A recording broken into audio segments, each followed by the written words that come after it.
గొంతన్న నన్ను దేకడే మత్త నీ కొడుకు కోడలని సొక్కు సాలు సలాయనే అందుకే దేకలే నా కొడుకు సల్ల సల్లాగున్న ఆ సందులాసి వట్టడే మత్త నీ కొడుకు అయ్యో సీకటేలయ్యింది సందులో నా సలి అట్టెట్ట పడతాడే నా కొడుకు అయ్యో ముట్టడెందే చెయ్యి వట్టడెందే అంత నీ కొడుకు అట్టెట్ట చేస్తాడెందే అంత దేకు దేకు అన్న గొంతన్న నన్ను దేకడే మత్త నీ కొడుకు అయ్యో కోడలని సొక్కు సాలు సలాయనే అందుకే దేకలే నా కొడుకు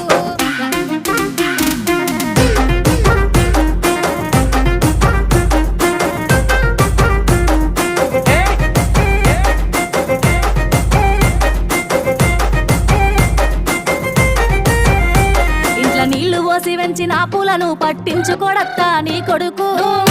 మట్టి పెట్టమంటావానే